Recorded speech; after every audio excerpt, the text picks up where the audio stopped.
about being smart. Have you ever heard someone say, yeah, they're really smart, but they don't have any common sense? Yes. Right? Yep. One time, my friend told me that her brother saw the hedge. You know how people trim a box hedge so it looks like a box? And it was so flat and so perpendicular that he tried to lie down on it. But he was a really brilliant guy.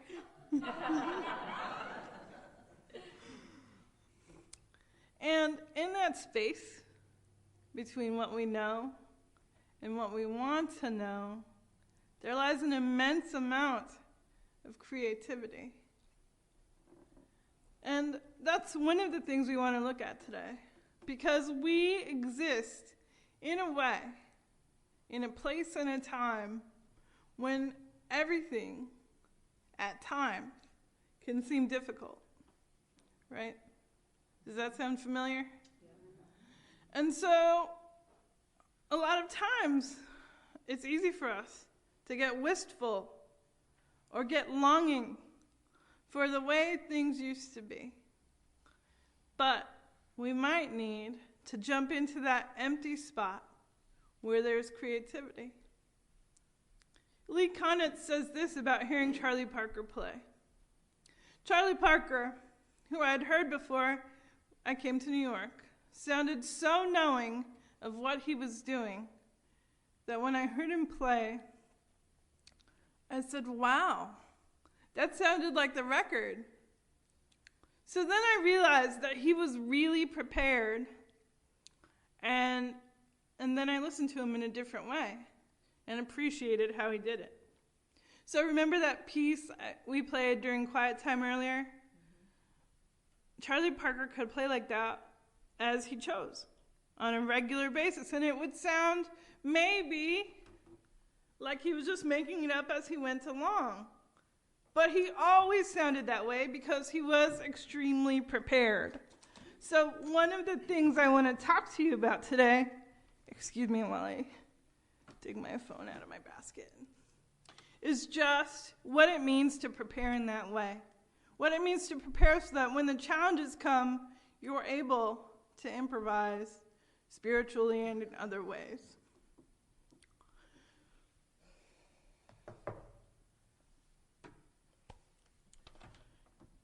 Your preparation includes mastering the tools that bring you to this community. What brings you in your full humanity? Maybe you don't have that down perfectly, but you're here. And that's actually important forward movement. Even though you're not perfect, and even though sometimes you're messy. Don't worry, I won't tell anyone. New science is unfolding in favor of messiness. Jared Pollack, a neuropsychologist whose work involves helping people tolerate the disorder in life, says this: "It's chasing an illusion to think that any organization, be it a family unit or a corporation, can completely get rid of disorder on any consistent basis. And if it could, should it? Actually," he says, "total organization is a futile attempt to deny and control the unpredictability of life." It's useful for us to look deeper into the meaning of that mess, into what it can actually provide. It's useful to think of order and disorder as a cycle or a process. There are many examples in nature and science of things moving from order to disorder and then back again. For you, it is important that we pause for a few moments to define exactly what we are talking about. We aren't here to talk about the state of your closet or the mess on your desk. Rather, let's talk about your feelings. Don't worry, not that much. Not out in public. But also your challenges. And we laugh about that, but it's okay to be organized and tough, and at times, our full humanity will demand more. All right, so you don't have to answer this question, but you do have some challenges, right? Maybe you can pick one or two to keep in your mind today as we give consideration to order, disorder, and the space in between them for creativity. This is the time of year for various traditions to take on that meaning of order and disorder. There are Easter, Ostara, Beltane, Passover, and more.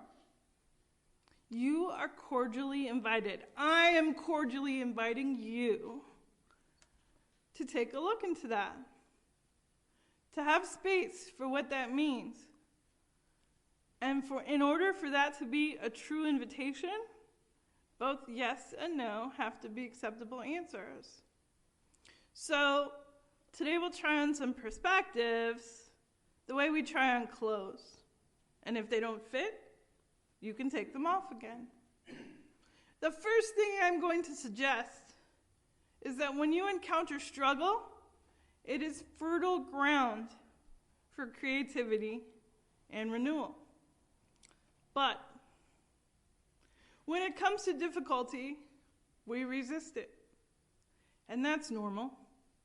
Who would actually say, I have hard times coming? Isn't that great? Pima Chodron encourages us with these words for hard times. We think that the point is to pass the test or overcome the problem, but the truth is that things don't get solved. They come together and fall apart. Then they come together again and fall apart again. It's just like that. The healing comes from letting there be room for all of it. One of the handiest metaphors for growth comes from seeds. It might be the case that almost nothing can stop a seed.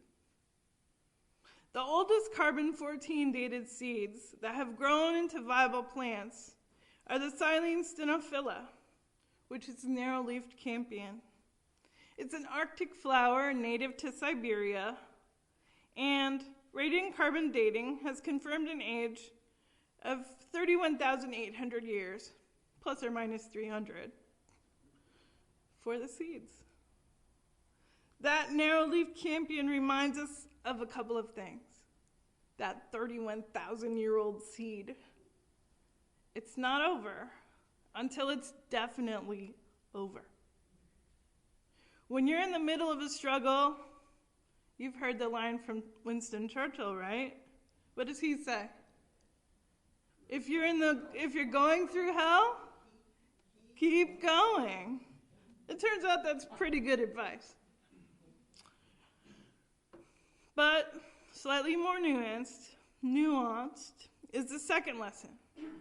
There may be dark times, and they may be longer than you would like, but nothing can keep you from your destiny. Nothing can keep you from growing once you set yourself on that path. Let me be perfectly clear. I'm not telling you that struggle comes into your life in order to reveal something about who you are. Neither am I saying that everything happens for a reason. Given the fertile and random nature of chaos, I am fairly certain that some things happen for no reason at all. What I'd like you to consider is that you are the one who holds the power to make sense of your struggle and use it for fuel for your own growth. And that is both a creative decision and a creative process. Cynthia O'Sully points out that in order for a seed to achieve its greatest expression, it must come completely undone. The shell cracks, its insides come out, and everything changes. To someone who doesn't understand growth, it would look like complete destruction And complete destruction is a powerful point of reference. But you can welcome any and all growth up to that point. When you listen to the music of Charlie Parker and Miles Davis, you can tell that their music is a lot different from the orderly and, in a sense, predictable compositions of people like Mozart and Beethoven. Jazz factors in that people are not perfect. They do not make music in perfect repetition like the insides of a music box. Taking on growth as a spiritual practice means that we cannot predict all the outcomes. But in fact, adaptability is one of the greatest human strengths. Adaptability calls for you to use your mistakes for the fuel of discovery and the fuel of growth. The problem is that we can talk about struggle and fuel today when you're all beautifully dressed, able to act out beloved community in the way that everyone expects. It's a little different once you leave this place and you're encountering the struggle on your own. I have good news for you about that. You only have to overcome a little bit. A mustard seed is about 1/16 of an inch long. You know that the distance between the first knuckle on your index finger and the second knuckle is about an inch, right? So you could line up 16 mustard seeds there. You could fit a whole pile of them on your fingertip. But even though it's tiny, it's considered one of the 8 bringers of good fortune in Buddhism. And there's another famous line about much faith being able to move a mountain. And I happen to know that the tallest mountain in Michigan is 1,979 feet tall. It could even move that in a metaphorical way of speaking. The enormity of the task of moving that mountain really underscores the poetics behind the suggestion. Just a little faith. Just being willing to observe beyond what you already know. Just a harbinger, a hint of great news. You can carry with you already some of what you need to be in a flexible state when it comes to struggles.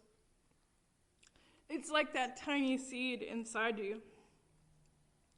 Once, when we were a lot younger, my brother taught me about klezmer music. It's Jewish folk music. He said, "Come on, Teresa, let's go." So we went. And we sat in a wooded amphitheater with our friend Vonda and listened to Itzhak Perlman play that spirited music on the violin. 2 hours of beautiful melodies without a scrap of sheet music. About rising from struggle, Perlman says, "This has been my vocation, to make music of what remains." But let's be honest. It's not by sheer force of will that you are resilient. Your humor, which I saw a lot of last night, your patience, your willingness to suspend judgment and be flexible, these are all things that you can call on. And there's more. By now you've realized that some of what you need, some of what it takes to make it, is thinking of solutions and alternatives, avoiding negative self-talk, and being in community. And that's where you find yourself. You are not alone. Drawing on the strength of relationships is one common factor for people who make it through struggles stronger than before. In this community, you have opportunities to contribute and participate. People can understand you as far as you are willing to let yourself be understood.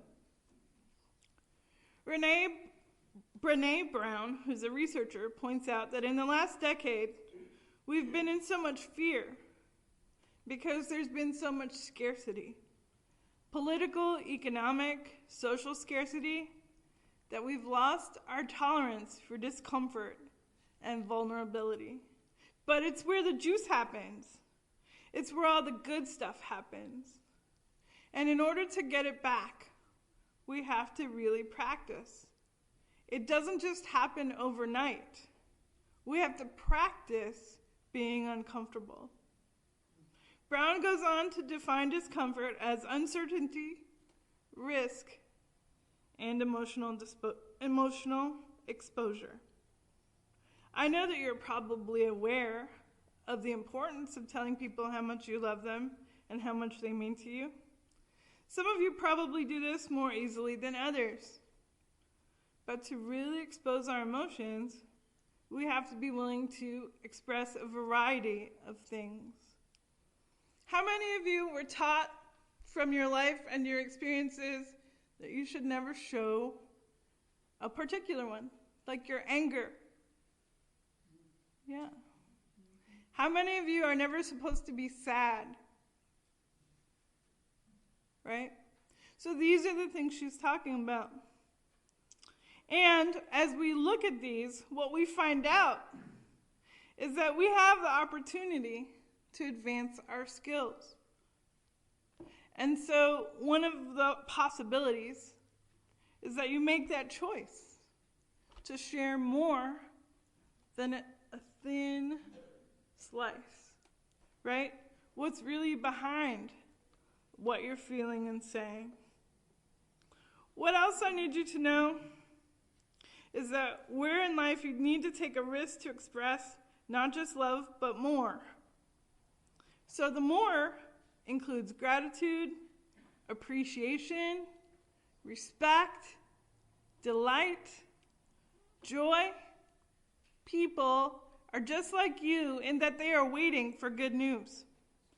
There are people in your life that only you can reach with the good news of what a difference they are, what a difference they make in the world. Which leads us to another very important thing. Are you ready? You are the gift.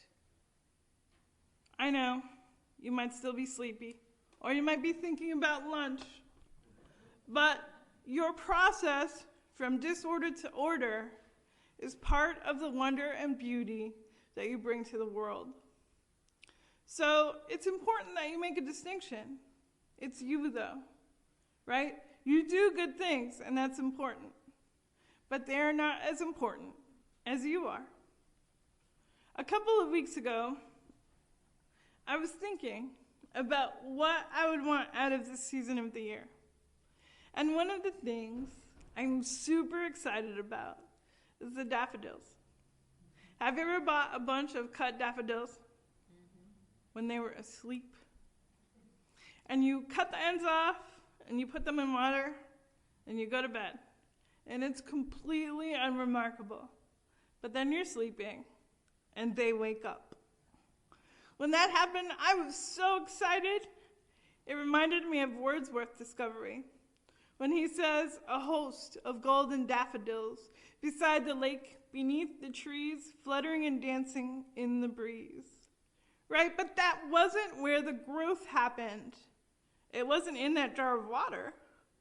The bulb had lain deep in the earth since the fall, 2 to 4 weeks before the first freeze, actually.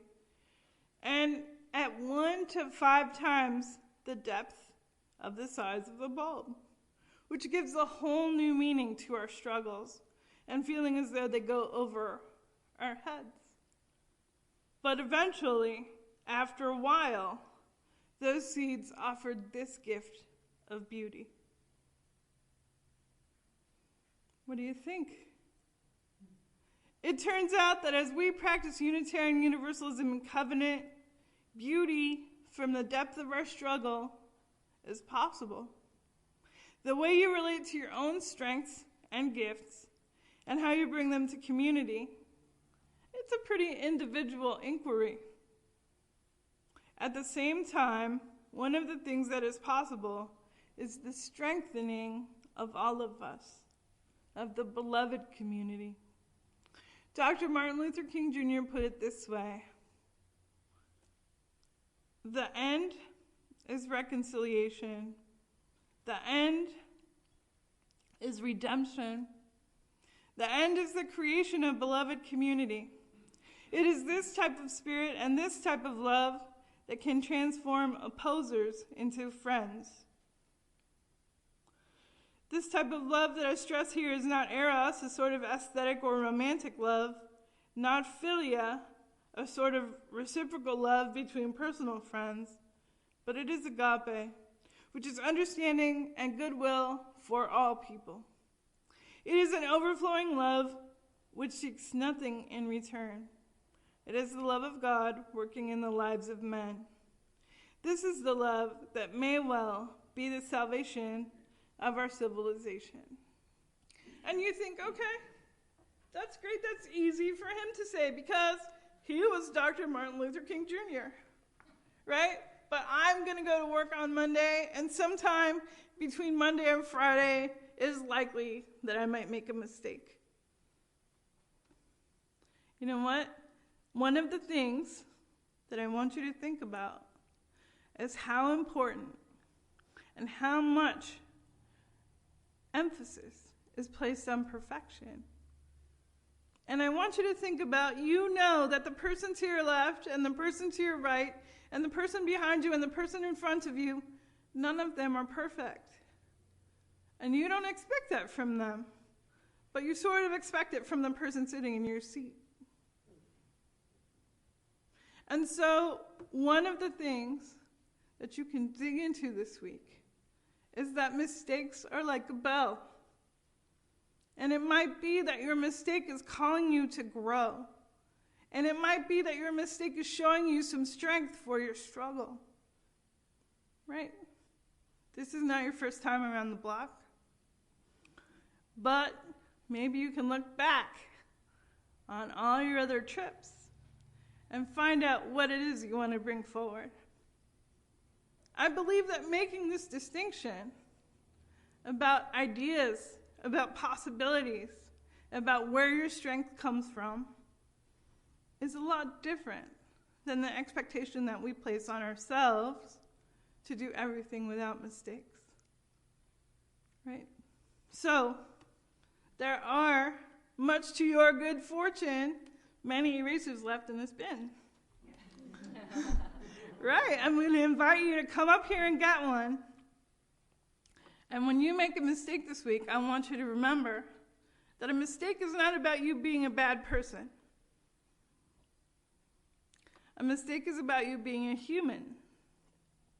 And there's something underneath there and a treasure for you to find. So if an eraser will help you remember that, I'm into it. All right, let's take a smooth breath. And I'm going to say, let's do it. And you say, let's do it. Let's do it. Let's do it.